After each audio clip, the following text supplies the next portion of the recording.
Hi, welcome everyone. My name is Bipin Butala. I'm the Director of Software Development here at Aston Technologies.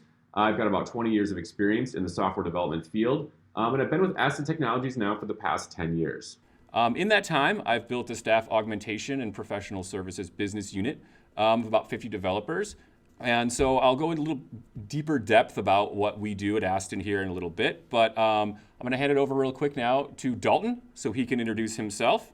So go ahead, Dalton. Thanks, Pippin. Yeah, hi, my name is Dalton. I am a staff platform engineer here at Aston Technologies, focused mostly on delivery pipelines, infrastructure as code, cloud native application deployments, and generally helping developers build, test, and release code quicker and with a little bit more safety and security and confidence. I've been in the tech space for the last 10 years and have had a career that has spanned the enterprise network, the data center, and the public and private cloud.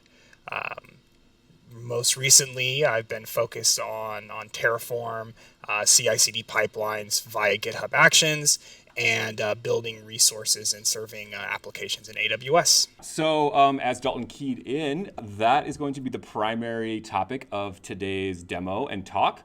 And so, a little overview or backstory as to how we got to this topic. So, I came to Dalton, as he mentioned, he helps developers.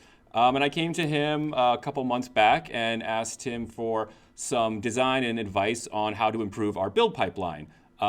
We've got a series of clients with their own infrastructure who have very mature CI/CD pipelines, but internally for our apps we use to run our day-to-day and a lot of custom stuff that we have in-house. It's been built, maintained, and developed and deployed by developers. So we were doing things just the way that we had. And we were building things locally on our laptops or our machines, and we were deploying them manually. We had shell scripts, which made our lives a little easier, but we were constantly having to adjust our versions of Java and Node and our local machines. And we struggled to roll things back when we needed or to hop between different projects. And all in all, it was very difficult to maintain a consistency in our environment. We've tried some solutions in the past, for example, a Jenkins server, a centralized Jenkins server, as well as some drone and circle stuff, but it never really took.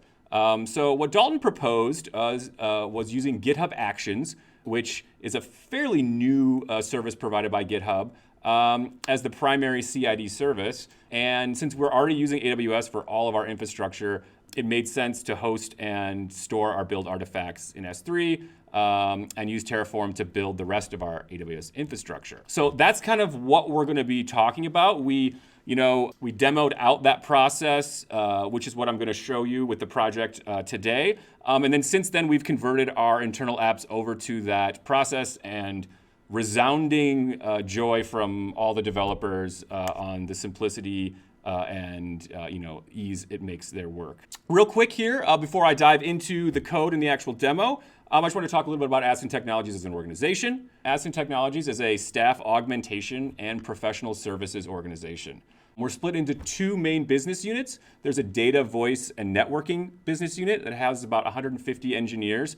And then a software development business unit with about 50 developers. Here at Aston, we work with organizations of all sizes. We have Fortune 500 clients, and we have single individual entrepreneurs who just need software for their latest thing. We focus on using technology to solve business needs, and we really don't try to pigeonhole ourselves into any specific technology, framework, programming language. We've created software on all kinds of platforms. We've done native mobile apps, and we've done that using iOS, using Swift. We've built Android apps using Kotlin. We've built both using React Native. We tend to lean towards SpringBoot for our backends. We've built complex backends using SpringBoot. We've also built them with Node. And then our front end technology just tries to keep up with what's on par. So these days, it's a lot of React and Vue. And then the infrastructure side that we manage or service is both on-prem and with cloud providers such as AWS, which we'll kind of explain a little bit today, as well as the other players in that field like Azure and GCP. So if there's anything that you think Aston can provide for you or your organization, or have any thoughts or questions about the services that we provide, please reach out via the chat or by any other means that you can find. I'm sure there's plenty of links and stuff out there, or just reach me in LinkedIn. And we look forward to solving your most complex business needs. So with that, let's dive in. All right, so here at Aston, we use Spring Boot primarily for backend. So that's integrating to disparate databases, CRMs, message queues, ESBs, scheduled file transfer, batches, whatever it is, Kafka, event-driven stuff. And what Spring Boot does is allows you to easily integrate to those different disparate systems in a central place, and then provide a web service layer. So creating RESTful endpoints that can then be consumed by a front end. Most of the front ends these days we're building are using React, but it's kind of agnostic to that. It's the beauty of REST. So what I've got here, and the link to this repo, this public repo, is available in the meeting, is a very simple Spring Boot project with a very robust deployment. So with that, I am going to just really quickly kind of show you some of the diagrams that we're going to be explaining the process that's going off today. And so this is going to be our CI process, our integration process. And this is going to be our deployment process. So the images for this are in the repository, and I'll be hopping back and forth to kind of key in on the different steps as we move through that. So with that, I have cloned the repo that we'll be working with. You can see the application running on here an AWS host. It's hosted behind a load balancer on AWS. And it's a very simple, this endpoint at least is very simply just returning the current server time. As you can see, it's incrementing second by second as I click refresh. So not the most complex app, but we wanted to keep this part simple so we could really focus on the CI and CD. So here is the backend. Here's the code that from the repository that I linked to. And it's a very simple Spring Boot application, just the entry point here with a main, and then a really simple controller, just annotated as REST controller, so it can be brought into the context. And then I've got a mapping to the endpoint / or the endpoint date time that is just going to return a response entity wrapped string of the current server time. Response entity is going to return the full response, so it's going to give us, the status code, headers, and any body in there as well. We can ignore this stuff. It's just kind of playing around with another simple endpoint that just generates a bunch of random characters. So with that, I am going to say I got a story here to create a new endpoint that would greet a user, okay? So I'm going to create another Git endpoint, and we'll just put this at greet. And we're going to take in a parameter here, a path parameter. And I'm going to, again, return a response entity, just a simple string here, no DTO or complex object. Greet user. And all we're going to do is we're going to return, actually, we'll just make a little string here so it's easy to see. Wait, I need to do an at path parameter.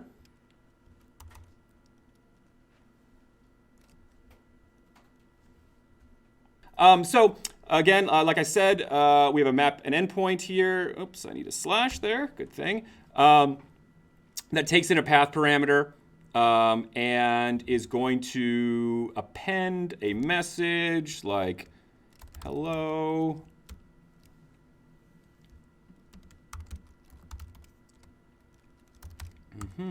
Return response entity.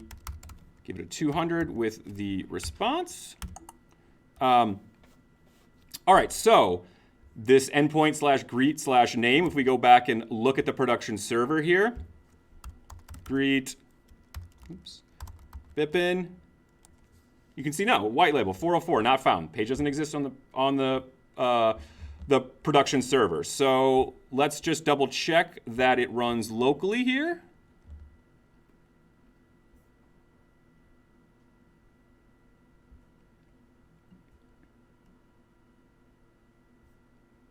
All right, so it's up and running. So I'm just going to navigate to my local host. I'm running on the default 8080 for this. And we're going to go greet Bippin. There it is. Okay, it works. So, all right, my integration testing is complete here, and I am then going to move on. So I've got my story. I've got my complex endpoint here. It's tested locally. It's looking good. So I'm ready to push this to prod, right? So as a developer, the first thing, of course, I'm going to do is commit my changes to GitHub. So I'm going to say, new greeting endpoint added. I'm going to commit it. And I'm not going to push it because before I do that, I want to let Dalton go over everything that's going to happen. So just to kind of take a look at our diagram here, me, the developer, or I, the developer, made some changes. I've committed it. I haven't pushed it because when I push it, it's going to automatically fire off these chain of events. So at this point, I am going to hand it over to Dalton to kind of explain what happens and how that happens once my code is committed. So Dalton, take it away. Thanks, Bippin. So yeah, like we talked about earlier, and the title of this talk is CI/CD, and just to kind of reiterate what that means or clarify some terms, just in case folks are not familiar with that term. CI/CD stands for continuous integration, and then depending on the perspective of your shop and kind of how you handle change, either continuous delivery or continuous deployment. Typically, continuous delivery, with that, the idea is that we are producing some sort of consumable artifact, and maybe we're delivering that to a package mirror, or we're delivering that to the different kind of release gates and promotion gates that may happen within your enterprise, like QA, test, things like that. Whereas continuous deployment means we have some sort of automated means of moving that artifact into production. As we can see here with this diagram, our pipeline, which is a very simple kind of demo pipeline, but the general components follow the same story. We kind of have this automated code factory where a developer pushes code. That code is picked up by some sort of CI tool chain, Actions, Travis, Jenkins, whatever you're using. Some tool then is used to compile and run your code. That happens on a worker.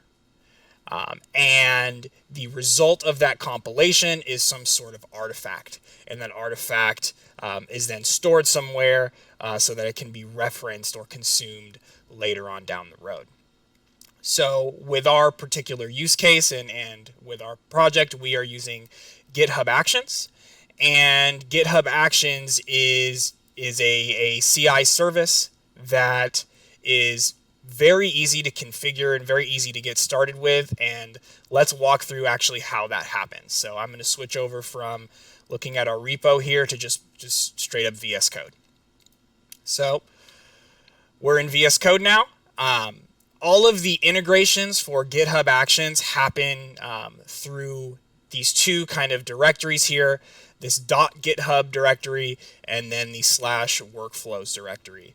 And the logic that governs our actions is declared in YAML. So very easy to read, very easy to write. So let's take a look at this actions workflow kind of definition and try to suss out a little bit about what's going on here. So our first stanza of YAML, we have this on key, and then following this down the hierarchy, we have on, push, and then pass. And so essentially what this means is that on pushes to this repo, on commits that get pushed up to your remote, we are going to run this job, which is a series of steps. However, we kind of customize a little bit further by saying conditionally that we're only going to run our workflow when there are changes to this source directory. Because we store both our CI logic, our actual application code, and our deployment logic in a single repository, like as a comprehensive service, we want to ensure that we're not spinning up CI and compiling code unless there's actually changes to our source code. So moving down here, we have our jobs key and then our build. So what this kind of entails is that we're going to run this on a worker, a GitHub hosted worker. You can use the GitHub workers that kind of come out of the box with GitHub Actions, or optionally, if your enterprise has some sort of specific requirements, there is the ability to use a on-prem or a self-hosted, I guess it doesn't necessarily need to be on-prem, but a self-hosted runner. However, we are just using the GitHub runners here. And then we have a series of steps.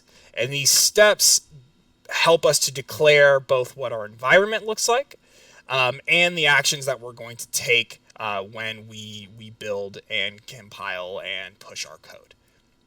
So our first step here is very boilerplate. This is essentially we're checking out the repo.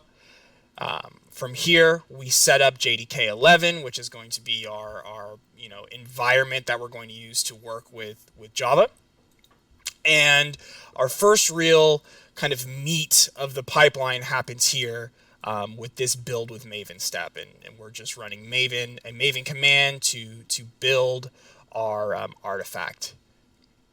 From there, we copy the results of the Maven action into a new directory.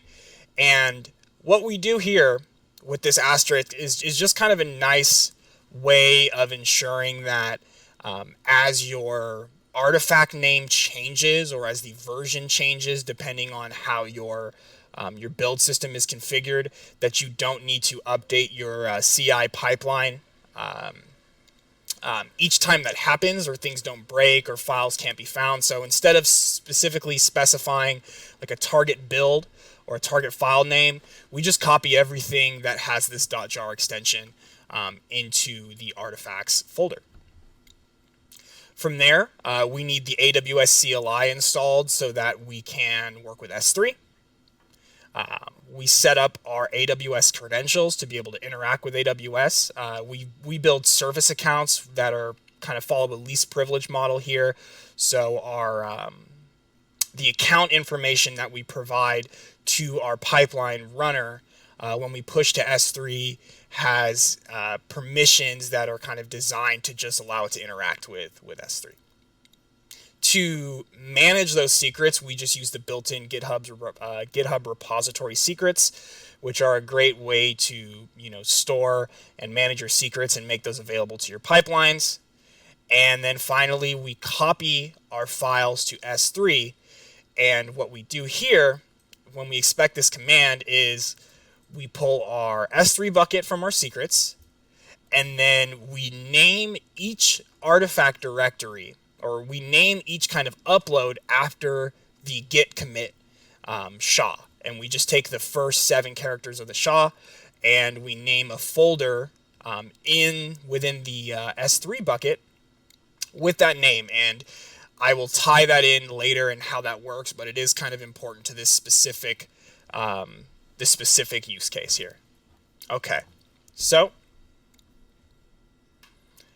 let's take a look at how that looks in practice. Let's inspect one of our recent builds.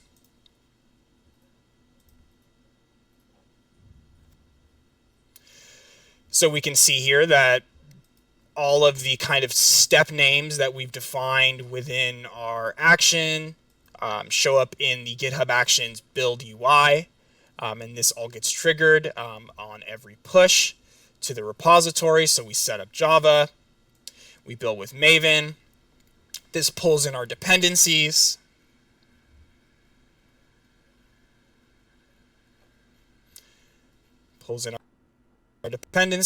and we'll scroll through here and we will see our successful build here towards the bottom. So we have our tests.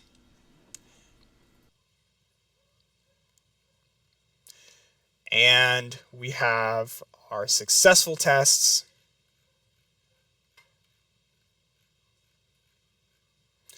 and our successful build. So now we have our artifact. We prepare our S3 upload artifact. We install the AWS CLI. We set up our AWS credentials. We copy our file to S3. And we are all set. Now let's talk a little bit about some kind of ideals that we've covered or we may have maybe kind of breezed over here. The first one is testing. All right, so to have a build pipeline or some sort of automated release system, automated testing system that allows you to actually move quicker and have more confidence, you have to have some means of validating that your code is successful, right?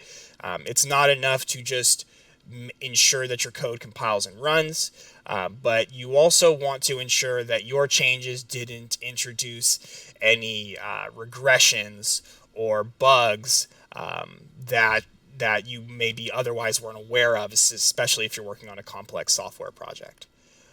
With our specific example, there isn't a lot of functionality here to test. However, that would be a major component of any build pipeline would be running tests on your application code. The other thing that we can talk about here for just a second is artifact storage. Now, like I said before, we are storing our artifacts in S3. S3 is a pretty cost-effective and efficient way to store many different types of files, and it works well for us. If we jump over to the AWS console here,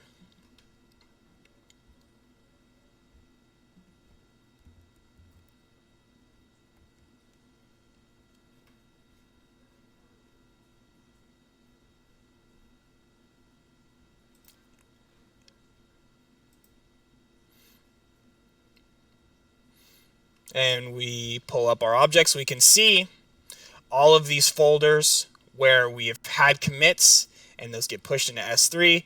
And if we jump into any one of these folders, we can see our artifact. So that is the continuous integration side of things. But how does the continuous deployment side of things work? And so for that, we use Terraform. Terraform is a tool, and actually let's pull up our diagram here. So we'll go back to our repo.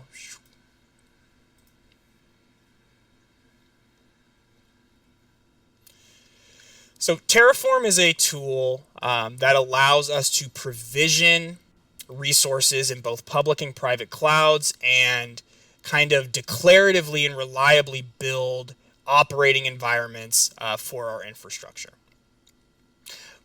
When we create an application environment, we provision the entire stack with Terraform. And we can see here that Terraform is kind of the guiding light of the continuous delivery process. So let's take a look at this Terraform code. I'm not going to cover kind of all the inner workings of Terraform and how that works. If you have questions about Terraform, we can definitely address those. But we will kind of just walk through generally how our Terraform code base works for this specific service. So the idea with Terraform, or one of the initial things that you'll consider with Terraform, is that anything that's in your working directory that is a .tf file is considered kind of like your Terraform entry point. That's like the live Terraform code that you're going to run, and then any subsequent directories are considered modules in the Terraform world. And you can think about a module the same way you would think about importing some other sort of module in another kind of fully complete programming language, where modules kind of serve as an abstraction layer between some sort of underlying logic and the intent of the module user. So we build a web app deployment Terraform module, and within that web app deployment Terraform module, we've nested another module that provisions our network. So let's just scrub through that really quick. So those who are familiar with AWS will probably key into a few of these concepts. We stand up a VPC. We iterate over some subnets that we've defined, which I will kind of show how that works here in a little bit. But essentially, With this pattern here, what we're doing is we're taking in a list of subnets and we're provisioning a public subnet with this configuration for each subnet that we have defined. We provision an internet gateway, so we have outbound connectivity. We configure our route tables and route table associations, and our application's network is now defined. Within our application itself, we have an application load balancer. We have an application load balancer target group, our listeners, which map our backend kind of servers to our application target group there. We have an auto scaling policy. So the instances that comprise this deployment, instead of provisioning them directly, we actually declare a auto scaling policy that tells AWS how many instances we'd like to run, our maximum level, and our minimum level of instances that we need to serve our application. Using auto scaling versus using kind of base EC2 has a lot of benefits. One of the first benefits is that you have a little bit more built-in resiliency. If an availability zone goes down and you have an auto-scaling group that covers multiple availability zones, then once your instance dies, your auto-scaling group can bring up an instance in another AZ. The other benefit, which we leverage pretty heavily in our implementation, is a construct called instance refresh. And what instance refresh does is it tracks changes to a group of kind of specific key components, like the launch configuration, which governs how the instances should be provisioned and what they look like. And if there are changes to that launch configuration, we can call a rolling update or really have AWS perform a rolling update on our behalf that moves our application between different versions. And so the way that works is that AWS will provision new instances. Those instances will become live, and those instances have a health check, or the application load balancer has a health check. Once those instances are deemed healthy, the application load balancer can then begin shifting traffic from our previous deployment to our new deployment. This kind of state machine of provision instance, verify instance health, shift traffic over, deregister instance will happen until your application version or your updated launch configuration has fully moved into the kind of deployed state. So let's take a look at our launch configuration. Our launch configuration for this application is very simple. And what we do here is we actually pull in our artifact from our application at runtime. And the way we delineate which application version is going to be pulled in is through that git commit. So our commit SHA becomes kind of the application version that we'd like to run in production. So within our user data script, which is a script that runs whenever an instance is stood up in AWS, we push this user data script in that essentially pulls down our file from S3 and runs the application. What this means is that whenever this application version variable changes, our launch configuration will change, therefore instance refresh will be called, therefore our app will move from our current state to our desired state. This is the implementation of the web app deployment module, but from a developer's perspective, your entry point into this module is a simple, 20-line Terraform file. So as you can see here, we declare that we're going to use this module app. We declare our source as web app deployment, which is the directory that I just showed you here. We declare some kind of environment-specific details like the AMI that we're going to use. So we build AMIs that have the necessary runtime environment, things already pre-staged, so we don't have to pull down JDK or anything like that. And our application version. This application version variable is what gets placed into our user data script, which then maps to a folder in S3, which then stores our artifact.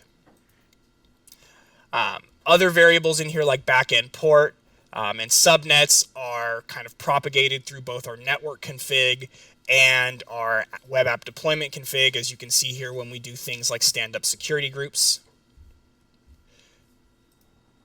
We inherit these variables so that we can ensure that the only thing that can connect to our application instance is the load balancer on the application port that we've declared. So let's take a look at our Terraform deploy action now that we're a little bit more familiar with actions here.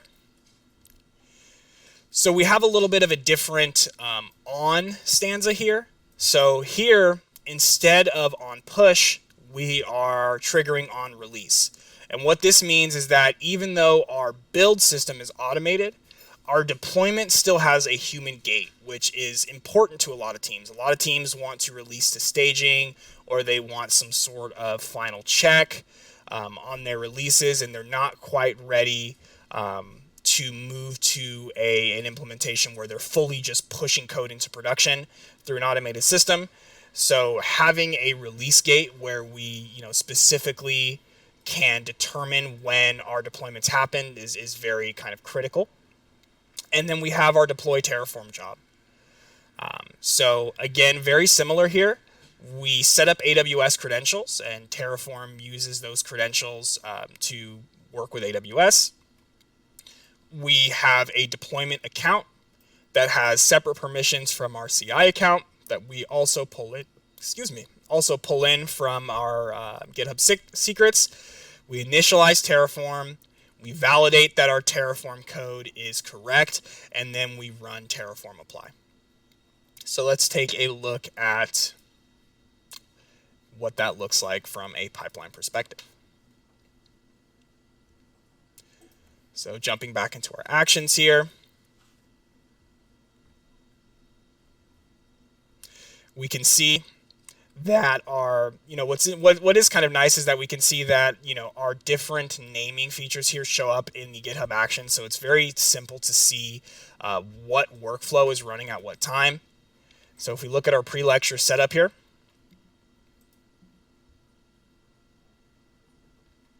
we set up our AWS credentials. We won't scrub through all that. We initialize Terraform. Terraform has been successfully initialized. We validate, and then we run Terraform apply. And as you can see here, Terraform tracks the state of our deployment, and it tracks the state of the infrastructure to determine what changes need to be made. What Terraform really is doing behind the scenes is building a DAG, a directed, a cyclic graph of our infrastructure, and using that graph to determine what steps Terraform needs to make to move us from our current state to the state that's defined in our Terraform code base. As you can see, since a lot of this infrastructure has already been stood up, Terraform does not need to make as many changes.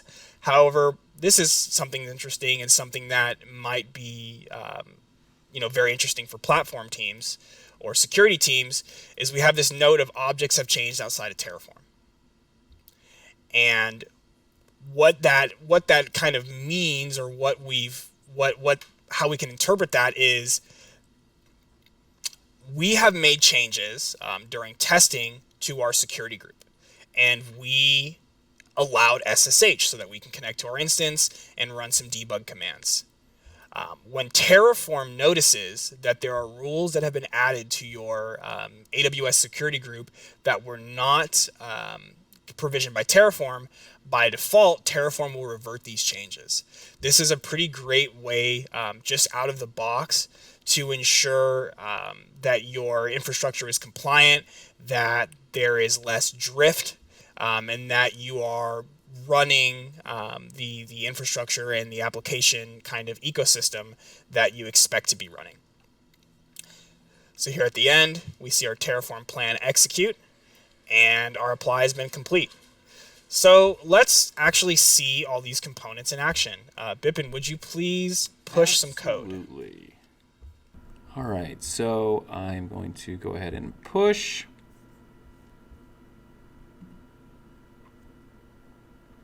All right, that commit has been pushed. So we can hop into actions, and we see a new job is queuing up. We can monitor that as it goes through. It's going through, pulling in all of our Maven dependencies. There it ran just a single simple context test. Going through. Now it's installing the AWS CLI.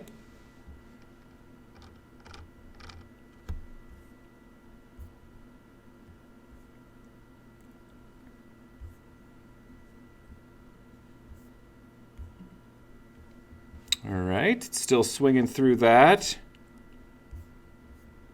Again, what I'm seeing here on the screen is just for our own edification. All this would happen without me being actually on this page. And there's nothing I did in GitHub at this point to trigger this.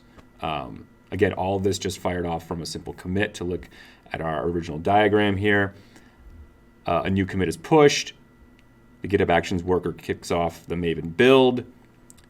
Ends up with an artifact, build artifact, which is a jar in this case. And then that artifact is copied over to a new folder in S3 that is named in correspondence to the commit, which we can see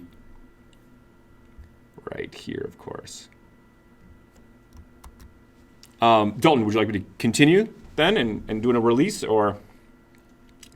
Why don't you drive, and once we get to the release, we can kind of hop back over the Sounds AWS good. console. All right, so commit has come through. My CI completed successfully. I'm happy with it. I'm going to go ahead and create a new release. So this does require, well, it doesn't require, but I'm going to actually interact with the GitHub web interface for this. So I'm just going to go to releases. I'm going to draft a new release. I'm going to tag that release after the commit SHA. Let's call this, well, let's see, what was it? It was a new feature, new featured endpoint. Let's see here, greeting endpoint. Probably a little more verbose than we need, but, and then we're just going to go ahead and paste that commit SHA in there as well. And I'm going to publish it. So now, behind the scenes, if we take a look at this diagram, step one, I've created a new release that's referencing the last commit.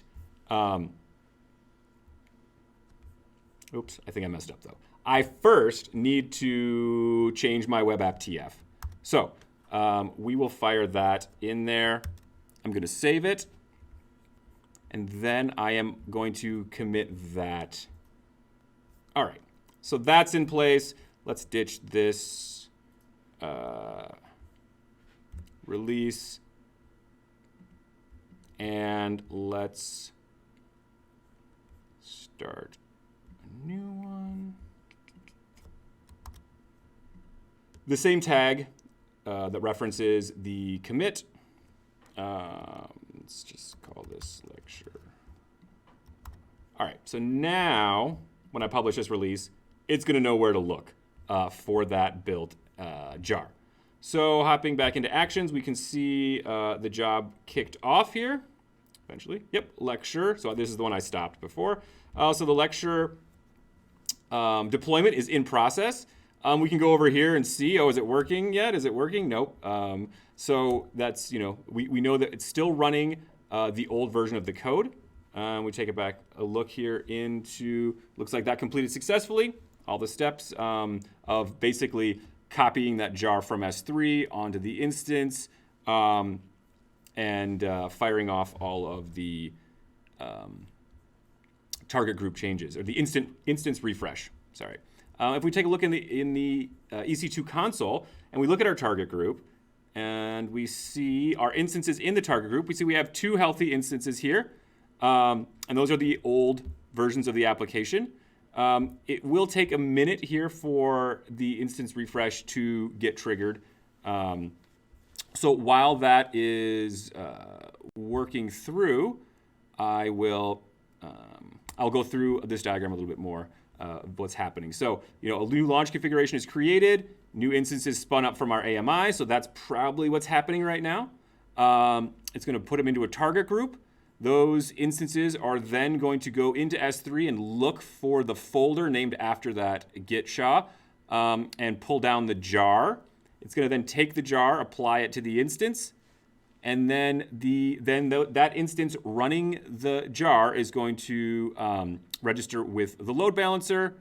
Everything's good in place. We have a minimum of 2 instances, I believe, in our configuration. The instances are registered with the load balancer, and then the load balancer is going to drain traffic from existing instances and start routing traffic. So we should start to see some new instances come up here pretty soon.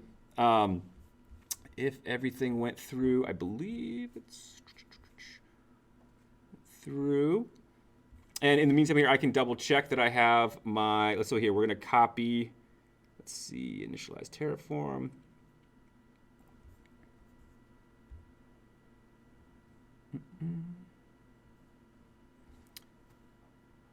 So, okay, so this was the endpoint job that we ran, and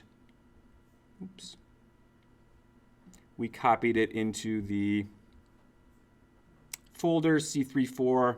It begins with C34, which matches what I have in our deployment, our web app Terraform config. And so basically what's happening now in the background is AWS is starting to... So this whole process does take about, I don't know, what do you think, 5-10 minutes. So while we've reviewed the diagram a little bit, where you can, hit this endpoint, see that it's still down. We can also hit the original endpoint and see that it's still there. So our app is still up and healthy, but the new changes haven't propagated yet. So at this time, maybe while we, instead of just some silence, why don't we see if there's any questions from the audience here? Yeah, I did see a question from the audience. One of the questions was, if my company's cloud services are deployed on either AWS or Azure, and an outage is experienced on both of these services, what are my options to backing up my environment to ensure it doesn't go down? So that's a great question.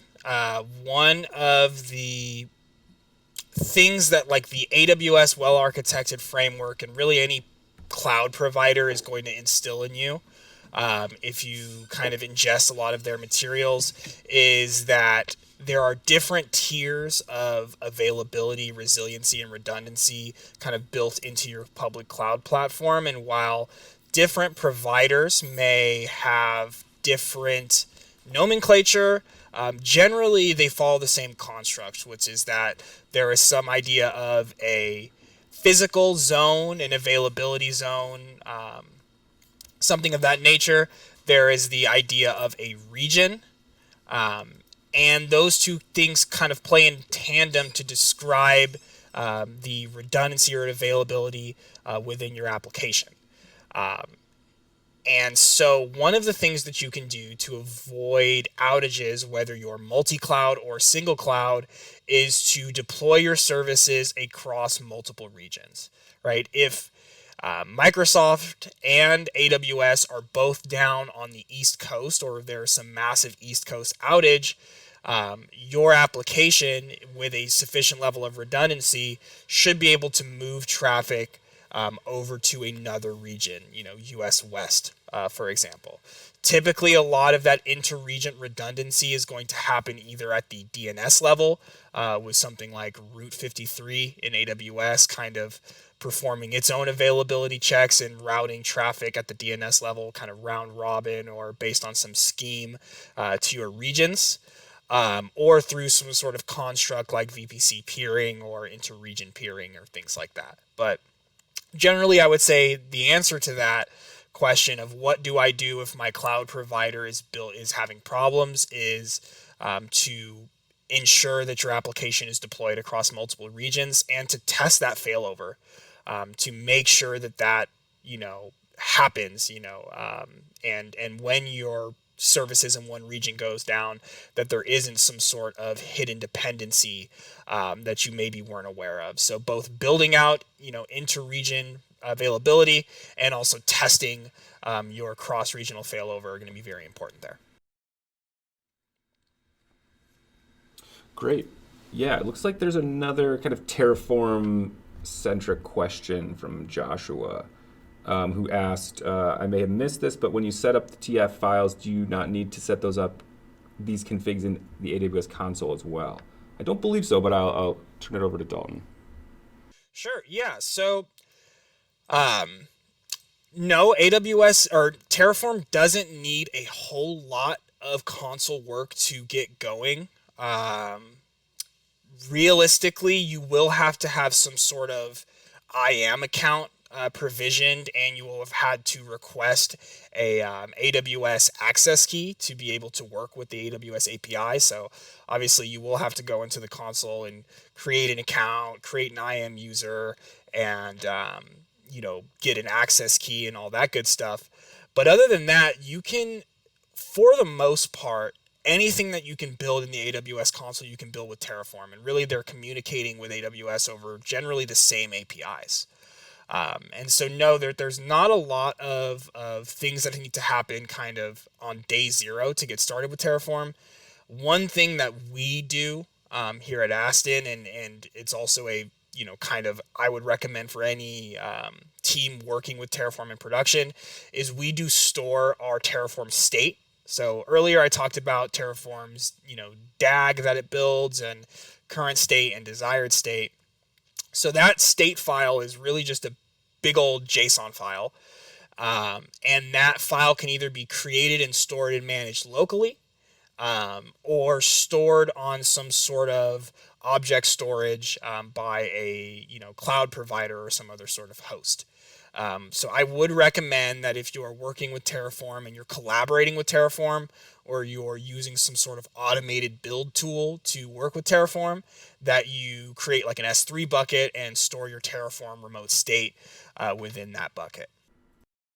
We have an instance refresh that completed, looks like just now here, and our load balancer. Let's pull up our target group, and we can take a look at what's going on here. So we have 2 healthy workers that are assigned to our target group. And if we take a look at our launch configuration,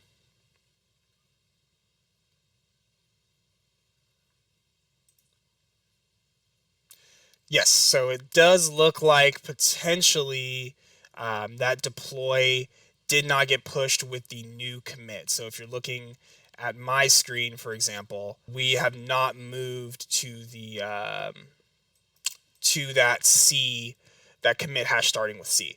So that's fine, right? Our app is still in production. Our users haven't really seen any downtime. We just need to re-release or redeploy. So heading back to GitHub here, let's take a look at our desired state. We'll look at our webapp.tf. So we see that that is C341F5C. We'll just do some sanity checks here so you guys can see kind of how this works. We'll go to S3, and I believe Bipin already kind of showed this here, but we'll pull up our bucket. That's going there.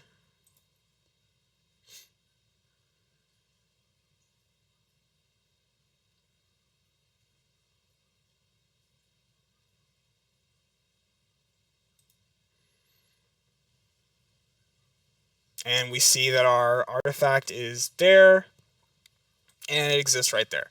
So let's just go ahead and redeploy.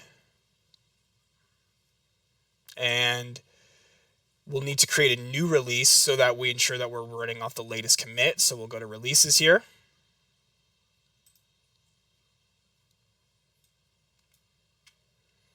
We'll draft a new release.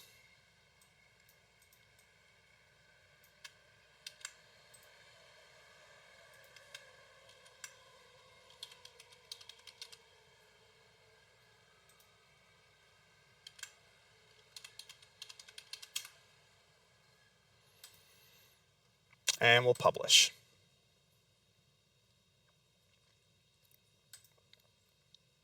So let's jump back over to our actions. This kicked off deploy application with Terraform. Let's see what Terraform thinks about our latest changes.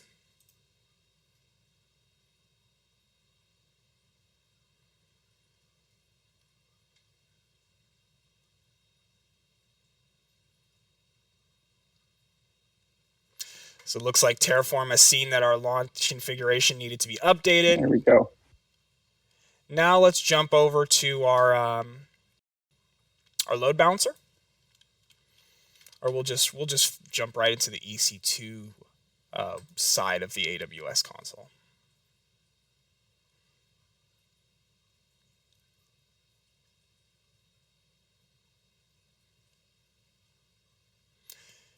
And we'll pull up our target group.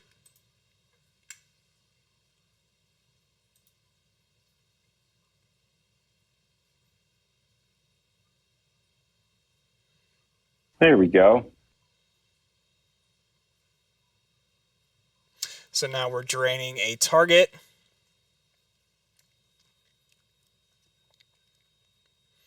And if we look here, if we pull up our, I believe it's our auto scaling group here, we can watch this instance refresh process kind of roll out here. So we'll go jump into here. We'll jump over to instance refresh. And we see replacing one instance. For example, this instance is launching. And so we're going to pull up a few different EC2 windows just so we can kind of see this process. So we'll jump into the EC2 dashboard here.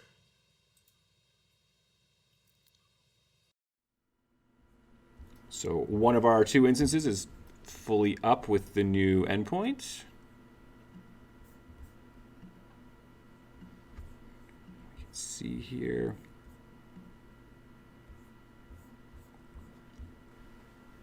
While this is going up, oh, yep. Go ahead. I was just going to answer Dilip's question here that we are just using auto scaling groups for this instance and no containers. But that's not to say that we won't for something more complex, especially something with perhaps more interdependencies and whatnot. Containerized workloads do kind of go hand in hand with kind of modern CI/CD. However, not every team and every application is necessarily suited at the moment or in that iteration cycle of being ran in a container. There are a lot of workloads that are a little bit more stateful, or just the execution environment that still need to run on a base VM. Now, that isn't to say that containers aren't great, because they are very, lovely, magical things. And if your application is already in containers and you're pushing to ECR and you're running with ECS, that's great. However,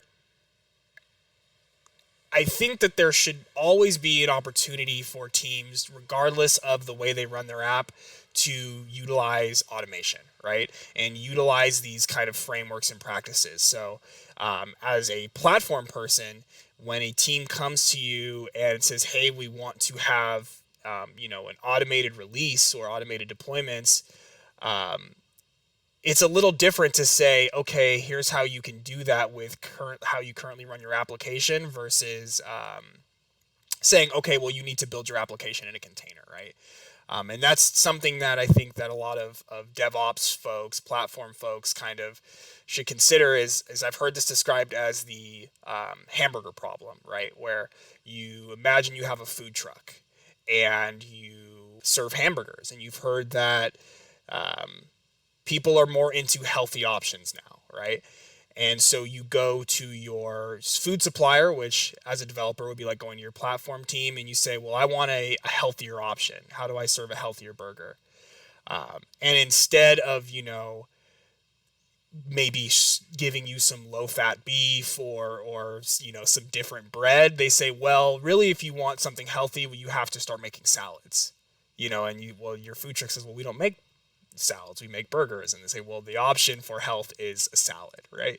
And so that is kind of a tension that a lot of platform and dev and DevOps folks and the way they interwork with each other kind of have to resolve, right? Is that there's always going to be some desired state or some kind of happy golden path that we want our infrastructure to look like.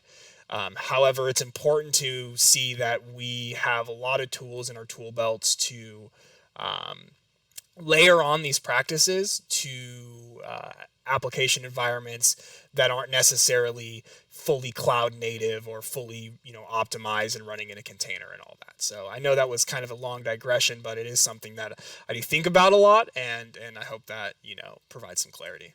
Yeah, absolutely.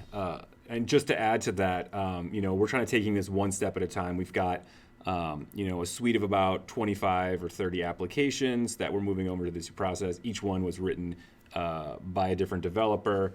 We give all our developers a lot of freedom to use the tools that they want. So just kind of bringing it in for some consistency. And then we're going to definitely take that. One of the things we talked about was some Ansible playbooks to run some of our more manual SSH configs on the servers and stuff. So yeah, absolutely down the road, containers. I think that's where we're all headed. But for now, and just to kind of key in, it looks like our instances are up, and every time I hit the endpoint, I'm getting a response.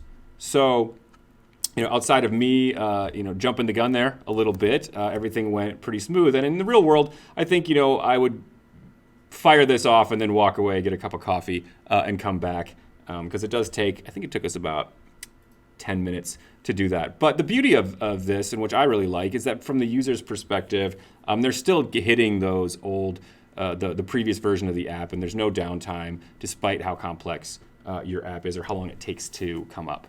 So if there's no more questions, I just would make some closing statements here, because I think we are towards the end of the hour. So first off, Dalton, I want to thank you for your help both on this project as well as in this talk here. And thanks to everyone out there who tuned in. Like I said at the beginning, we're really excited to hear from the audience what are some of the topics that are, people are curious about or want to learn more about or want to maybe see how a company such as ourselves handles these things. So please reach out, LinkedIn or whatever channel it is. And if you have any closing statements, Dalton? Yeah, sure. So like I said before, I think that a lot of these components that we talked about today are really integral to creating a better quality of life for your developer teams and being able to move features into production quicker, right? Which is always what we want to do, is we want to get our code in the hands of our users as quickly as we can. And a lot of these tools are enable us to do that. As you can see here, we were able to kind of dissect a topic that can really be very expansive. CI/CD pipelines, building, deploying, releasing an application in about an hour here. And what that really, I think the takeaway there is that the barrier to entry on these things, if you have the context and the understanding, is a lot lower than you might think. So if you are on a team or you have a team that would like to make themselves available of these tools or start utilizing these tools or start a conversation as to how these practices could help you, feel free to reach out to us and we'd be more than happy to talk to you. Great. Well, thanks everyone. And we look forward to seeing you in the next one. Good night.